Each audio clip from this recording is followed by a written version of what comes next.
Hey, hey, hey, hey. Well, we're back here another Thursday. And speaking about Tamiji and Kenzo, we'll run that back. I'm going to dig a little bit more. I had a couple of questions to ask him because cross-referencing, I found him tied to Derek Lee Cordelia Smith. You know, the gentleman who is putting 36th, 7th, and 71st District in the Front Street. We'll talk about the probable causes and everything else and find out firsthand from both sides. But tonight, we're going to find out about James Coleman. Now, I got a write-in from a Mr. James Coleman. I'm going to read firsthand what he wrote, what he is stating happened, the allegations, and hopefully we pass this story around and we're able to find out more about Mr. Coleman. We're able to find the people that he is saying can allocate on his behalf to state his innocence claim. And this might not just be a one-parter. This might be more, maybe a 1, 2, 3 segment story. We'll find out what's needed. Maybe I have found one of the people in the story. I don't know. But however, I'm willing to hear out everyone's side and listen. And let's see. We are not the judge or jury. All these men are asking for is a fair retrial.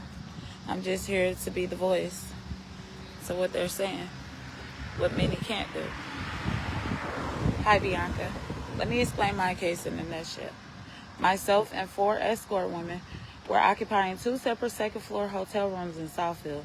The police called one of the women, who then invited him to come and visit her in one of the rooms. After he visited her, he then came down to our other room where I was located. I don't like spider webs. I was located and started knocking on the door.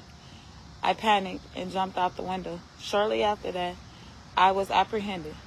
They had nothing to charge me with, but they still held me on the side of the road for over an hour.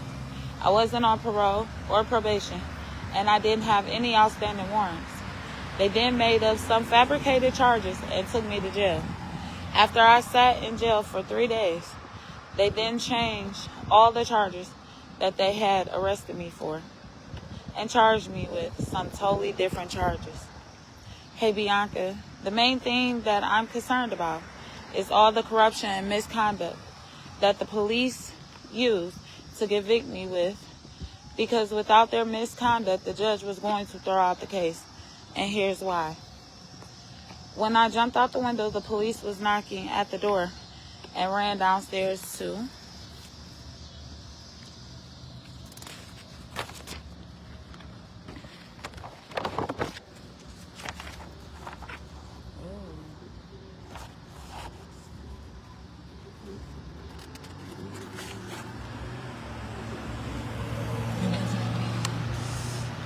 Let's sit down and put this in order real quick. Basically, in a nutshell, this guy claims that he ran an escort business with 4 other women. When he was busted this time, he was here in Southfield, Michigan.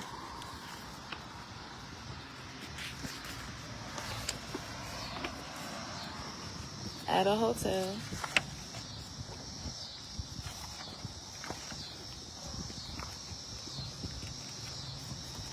What's crazy is I ended up pulling up Mr. James in another state.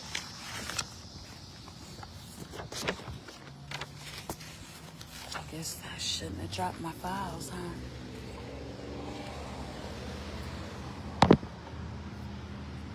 Let's get better prepared.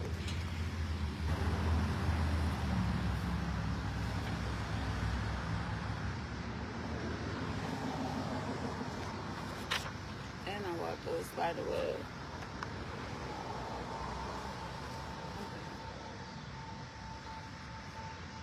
When I jumped out of the window, the police that was knocking at the door ran downstairs to catch me. And when the remaining woman that was still in the room saw that the police had left the door and went after me, they all ran out the room too. So the room was then empty. So when the police got back to the room, no one was in the room. But they still entered and searched it anyway, and brought all the evidence that they had found in the room to court to convict me with. Now here's the kicker. I told the judge that the police did not have a search warrant to search my hotel room, and the police said that they had received consent to search from one of the women that had answered the door. So the judge granted me a suppression hearing to ask the woman that the police claimed had given them consent to search, did she or did she not give police consent to search? And would you believe that this woman was not even present at the hearing? And the judge still had the hearing anyway. At the time, I didn't know anything about the law, but I now know, and I know that that was not right.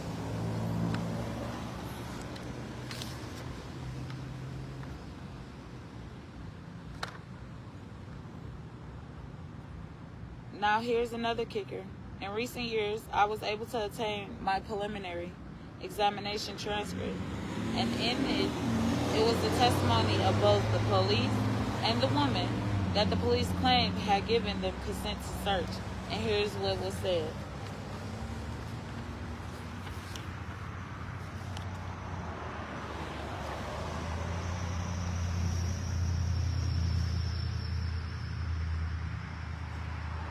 Yes, Mr. James did send a lot of messages.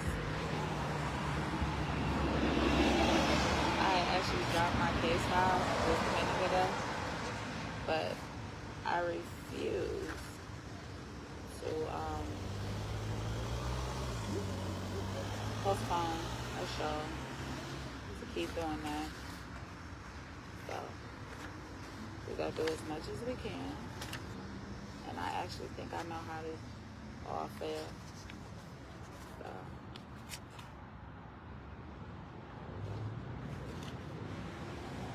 I can't lie.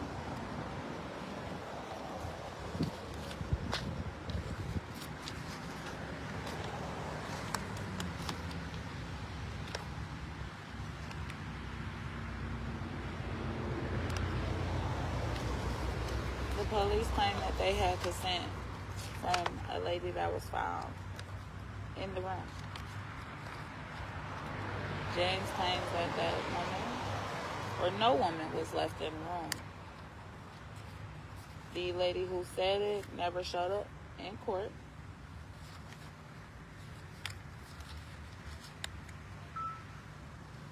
You can never be prepared for cases like this to read. Only reason why is because it is a touchy subject.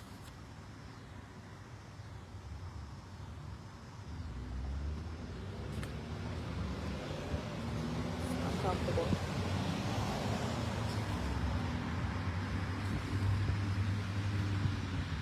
Okay, it said flat out lying. So you see, if the judge had known that the police was lying about their entry, the case would have been thrown out for illegal search and seizure.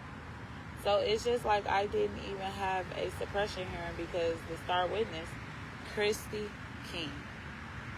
I posted on here a couple weeks back that I was looking for a young lady named Christy Lynn King. CHRISTY was not even present. The information has never been presented to the court.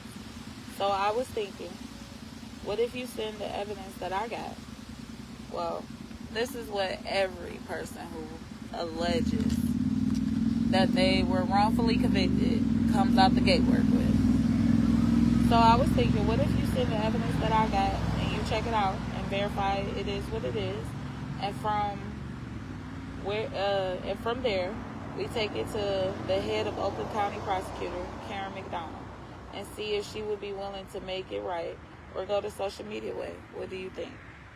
And finally, my first trial attorney forged my signature on a court document and then presented it to the courts as if I signed it. I contacted a handwriting expert who sent me on an official affidavit confirming that my lawyer had indeed forged my signature. This info has never been presented to the courts yet. Hey Bianca, I also talked to this investigative news reporter over at Metro Times last year. After you confirmed that all my allegations are true, I think that we will be willing to do a story on my case too. His name is Eddie Allen.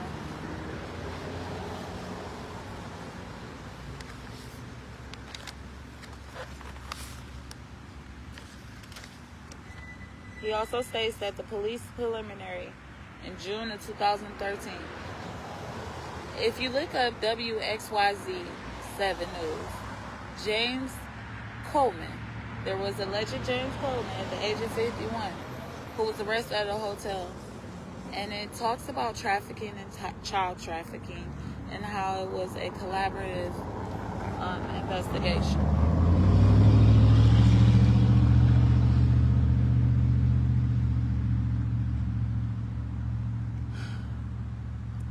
Who was in the hotel room when you searched it, and how did you make the entry?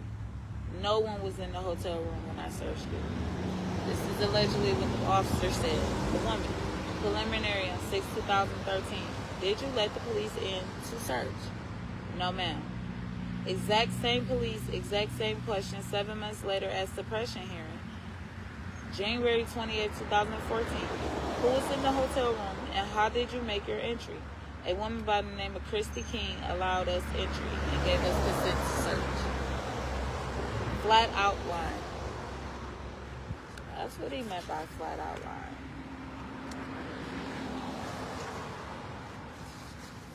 But as I said, every man who comes and says that I didn't commit this crime that I'm in jail for states a plea of innocence. So, once I get the first, I ask more detailed questions.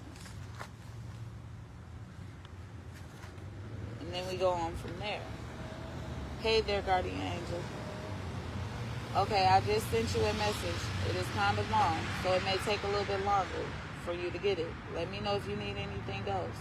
Also, I'm not giving out a number. So, I asked him a couple more questions. Christy Lynn King, she is a white female from Kentucky. She should be about 35 to 40 years old right now. Here's another thing. When I went out the window, I hadn't talked back to none of the women. So when the police came to the suppression hearing talking about they had received consent to search from Christy King, I believed them. As a matter of fact, everyone believed them. And if anyone would just said, where is Christy King? We would not be having this conversation right now. And if my new lawyer would have just read Christy King's prior preliminary transcript from the suppression hearing, or even just interviewed her, the case would have gotten thrown out for illegal search and seizure. You would think that I would have remembered the questions about the search at the preliminary because I was at the preliminary. But at that time, I didn't know anything about the law. So that went right over my head. And the only reason I mentioned it before trial was because a real good jailhouse lawyer in my cell said, man, you got them on illegal search and seizure. So this is how I was able to get a suppression hearing before trial. Okay, let me know if you need anything else. Oh yeah, I did talk to one of the women that was at the hotel when this happened, just last week.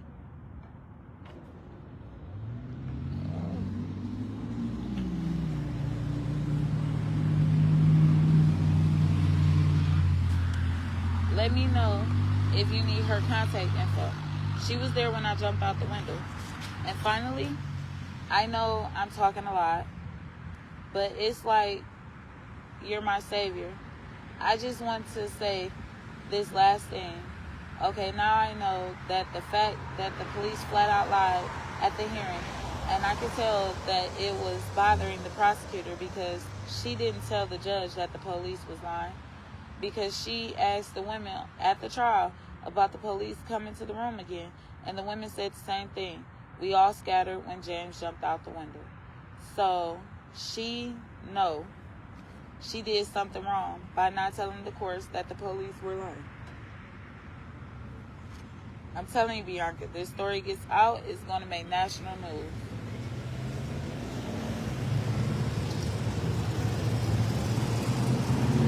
Okay, it's me again. I just want to say one more thing. That is, you and me both know that if Christy King had given the police consent to search, they would have had her at the suppression hearing, wearing bells and whistles. So that's why they didn't have her there. And would you believe that they had her for a trial 2 days later? And even without Christy King's testimony, the police told the truth at the preliminary about how the search went down, and then turned around 7 months later and flat out lied at the suppression hearing. It can't be both ways. Either Christy King gave them consent to search or not. Talk to you later, Big James. Oh, I keep writing you because there's so much corruption and misconduct involved in my case, and I'm going to tell you more as we go. But for now, I think the strongest misconduct is the felony that the police committed. The perjury.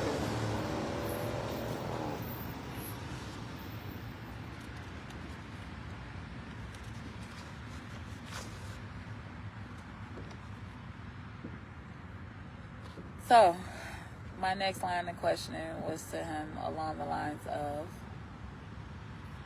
what other states were you in that you ran this alleged escort business? When did you start? What other years did you have run-ins with the police? See, I asked all the deep down questions. I want to know.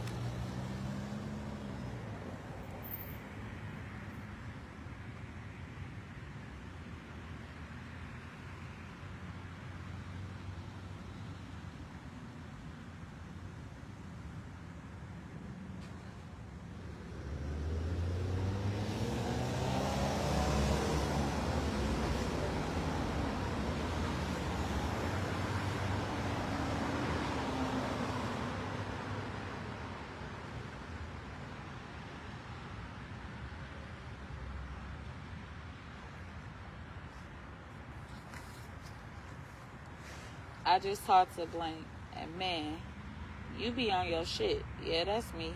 I did catch a case back in 1999 with the feds.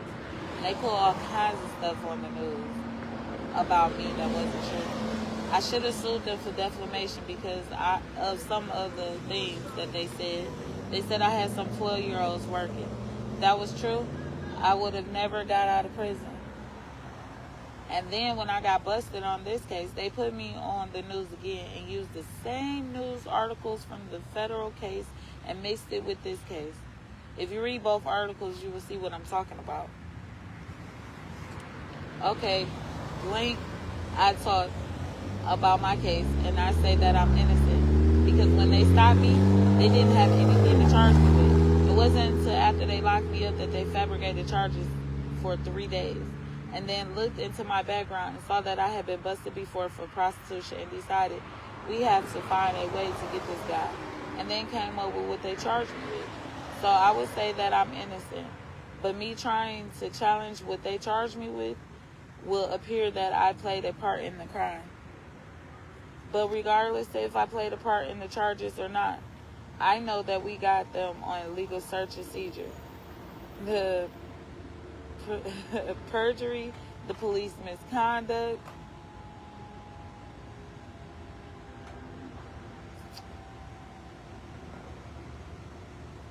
and the fraud of the court on the court. And I have clear documented proof to prove it. So if we can get them on the illegal search and seizure, we won't even have to challenge them on the charges. What do you think? And see, this is where I'm the type of person. No. 2 wrongs don't make a right. But I want to know what you exactly did. But however, this is not my right to determine. I'm just here to read the case, and if somebody else wants to put an input, tell their side of the story, if they know him, he goes up for parole next 2028. I've seen some things, heard some things, and the story needs to be out. But the question is, what happened at this hotel room? And is this man trafficking children? I'm going to look more into it. I just want to read his story, what he said so far. As time goes on and I start to dig more, let you know what I find. Let you know what people say.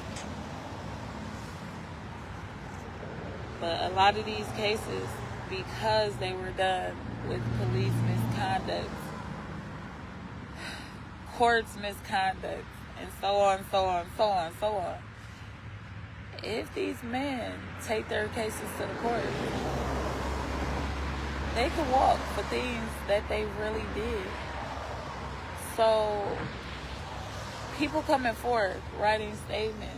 I know we live in a society that says stop snitching, but this could be somebody who really did child traffic. I don't know. I don't know the whole story. I'm still looking it up. Getting out. This could be the step between your child, my child, any child out here being harmed. These shelters are overran, overpopulated, and I'm sorry, do you know that a lot of these people live in general population and they can't monitor them fully? So it is our job as a community to stick together, to help, to spread awareness. And if we ask for a fair review of these people that are stating that they were wrongfully convicted on our own terms, then we control what comes out. But we have to do it the right way. Because this is the way they're teaching each other on the inside. And this is their idealistic mindset. But regardless if I played a part in the charges or not, I know that we got them on the illegal search and seizure, the perjury, the police misconduct, and the fraud on the court. And I have clear documented proof to prove it. So if we get them on that, why do we have to challenge them for the other charges? True. But now it's to see if he was trafficking. Was he trafficking children? What they stated that this man did, and he stated that he got railroaded. Question is was he doing allegedly? That's what we have to figure out. That's what they need to be trying to review and figure out, especially when all these men are asking for is a fair review. People are looking at how they live in there and that's what they get. Some of these men have been wrongfully convicted. So do they deserve the inhumane treatment? There are men being left with colostomy bags. They're being treated like test animals. Would you want this for your loved one? When all they're saying is, can we get together, go over the evidence? Can we see what was suppressed? Can we find out what was hidden? A lot of these cops and alleged facilities that are testing DNA, all of that are up under review because they've been shown to cut corners, destroy material, whatever the case is. Can we go over this? Can we see what is going on? Okay, so. Oh yeah, the hotel was called Marvin Gardens. It's located on Northwestern Highway. And he states his 2 room numbers. Anybody who was around during that time, please, if you know anything about it, you have to tell me those room numbers if you remember. After talking to Blank, I have been so excited about you and how smart and thorough you are. I know I said I wasn't going to write much, but I just thought about something else that I need you to look into, and I think it's pretty big. The main police witness that lied at the suppression hearing, Officer Brian Shaw. Well, he wasn't at my trial, and the prosecutor told the court that he was out of the country. And I'm telling you, Bianca, I just know that she's lying. So, do you think that there is a way to find out his work schedule for back in 2014?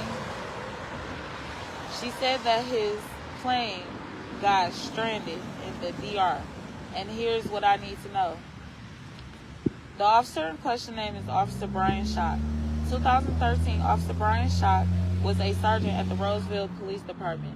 At the time of my arrest, May 21st, 2013, he was working as part of the task force called SEMCAC. The date that I would like to find out about his absence was February the 6th, 2014. I would like to know if he was ever out of the country during any time of the month of February 14th. I also would like to know, was he ever a FBI agent at any time during the month of February of 2014? Oh, this man knows some stuff. This man knows some stuff.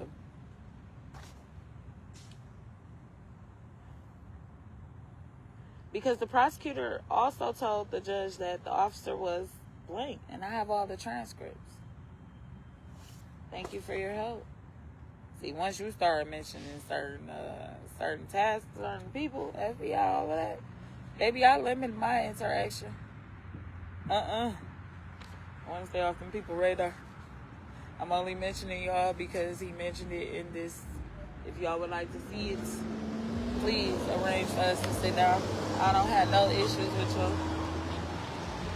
Hey, Bianca, I've been a little sad because Blank told me that you only help people that are totally innocent, and I may not fit the criteria. So if you decide not to help me, there's a way that you can recommend someone that would be willing to address all the misconduct that leads to my arrest. I also help people when I can, and I've been talking to this white guy that I know is absolutely innocent. Let me know if you would like to find out more about him.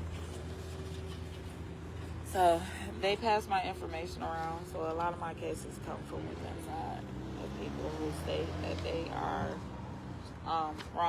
have been wrongfully convicted. And honestly, I ask all of the nitty-gritty questions. I don't care about sex preference, none of that stuff. The stuff that you think. I'm the one who sat at the family reunion, at the picnic, at the barbecue, at work, and looked and asked them questions.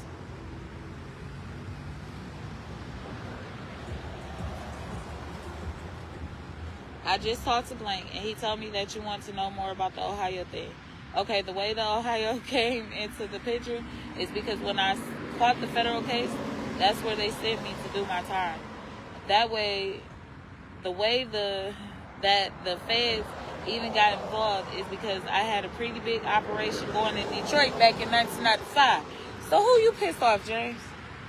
Because in 1995, you had Kim Worthy, you had Mike Dugan, you had a lot of the big hitters. I gotta look up our rotation. But who did you piss off? My bad, somebody's GPS. And yes, I do ask these ignorant ass questions. But any questions that you would like to have for Mr. James, or anybody that I read up on, Frank, or anybody, please do write me. These men and women do not mind talking to you. I had a big operation going back in 1995. Detroit police busted a couple of my workers who told them everything. And from then on, Detroit police contacted the feds, and it was all downhill from there. Locked up, don't let me out.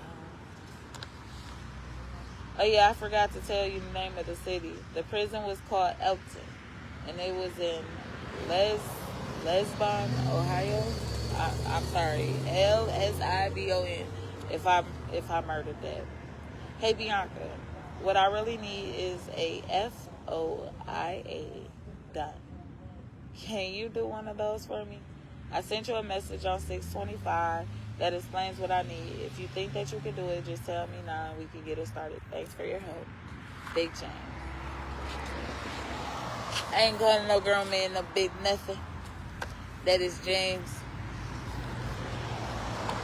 And that tonight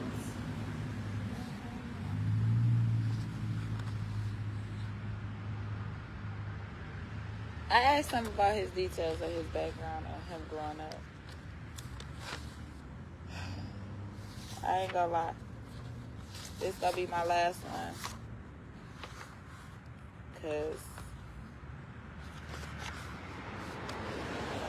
and I'm not even gonna go all the way into it. This is a lot.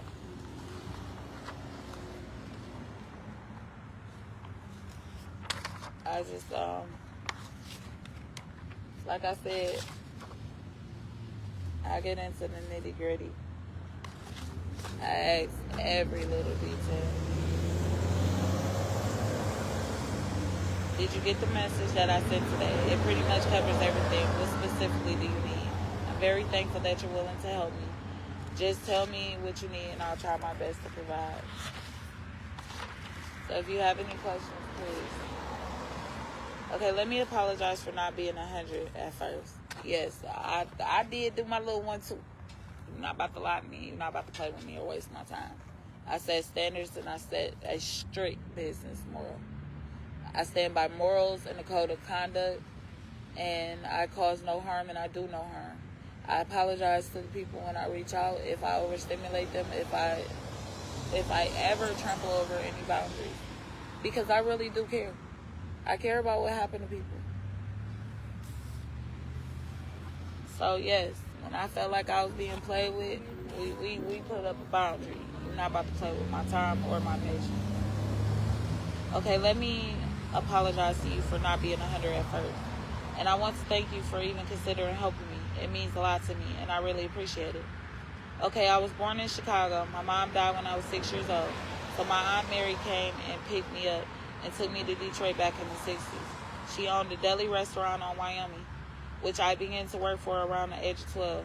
She didn't allow me to hang out on the streets back then, just work, studying, and lots of whoopings. I hated that because half of the time, I didn't even know what I was getting whooped for. I couldn't wait to get the hell away from my aunt. I always dreamed about being able to hang out and about not getting whoopings anymore. When I was 17, my wish finally came true. My cousin Eugene convinced me to steal the family car and run away from home. He put me up to it because he could see how miserable, unhappy, and sad that I was and never able to be a kid. So from there I stayed with my cousin and he showed me how to steal cars. We did that for years, catching little thief charges along the way. My cousin was pretty mean, so we fell out one day, and I went out on my own and became really good at the stolen car business. Also found out that I had a way with women. And one day this one girl I got involved with said, "Hey Jane, why don't you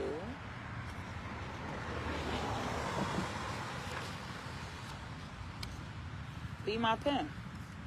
And when she said that, a light bulb went off in my head that said you could do it. And from there, Sweet James was born. That's where the nickname came from.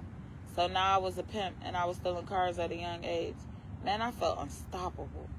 That went on for a while, and before you know it, I had a full-fledged chop shop going on. So I didn't have to steal cars anymore. I had people to do it for me until one day a guy got caught stealing cars and tried to make his charges go away by telling the police everything about my whole operation. They sent me to the MDLC for 7 to 15 years for organized crime. I did 6 years on that charge. When I got out, I decided to just focus on pimping. I went right back up on Woodward with a couple of white girls that I had and put them to work. I was doing pretty good, and the money wasn't that bad either. I was making a few $1,000s a day. One day, this white lady pulled up on me in Woodward and said, "I saw your women. They look pretty nice. Would you like to let them work for my escort service?" I was hesitant at first because I didn't know what an escort was. She kept talking and explaining how it works, and finally, I said, "Let's do it." This is, for those who are just kicking in, Thursdays are nighttime stories where I read the alleged stories, firsthand descriptions of the people who were wrongfully convicted. I say alleged because these are not my stories. They have given me the rights to read them online and to go through their cases and try to find different things, different people, or different retrospects from that time being. They all want just a fair retrial or a fair look over or review of their cases as they state their innocence. I started working for the white lady, making mad money, but I had to give her a cut of it, which I didn't mind because I was making way more money with her than I was making on my own. We worked together for about a year or so, and you know me, with my boss mentality, I soon learned everything that I needed to know about the business and set out on my own. By 1996, I had over 20 women working for me at one time. I had 15 drivers and a personal security that worked for the women. I had a car lot going, a car wash, an after hour, an escort service, 5 houses, and I supplied several other escort services with women when they needed extra money. I don't get high, drink, or smoke, and I said that to say this. When you're running something that large, you have to have your head on straight. In 1997, I bought a bus and took about 15 women on a road trip to Myrtle Beach just to give them a break. I called it a work vacation because I told all the women that if you need some money, pick it up. If you know what I mean. We only stayed out there for a few weeks. It was okay, but the money wasn't that good, so I couldn't wait to get back to the D. When we got back to the D, it was business as usual. We was cranky, and then all of a sudden, in 1999, the feds started raiding all my shit. Come to find out, one of the escort service owners had gotten busted and threw my business under the bus.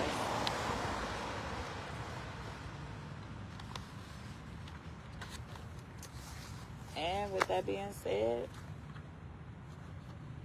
that is my ending for tonight's nighttime story. Stay tuned and wait till next Thursday. I'll take all questions and we can send them to Mr. James and I'll have a response for you. Pick it back up here, same place, same time. Peace. Peace, prosperity, and love and motivation.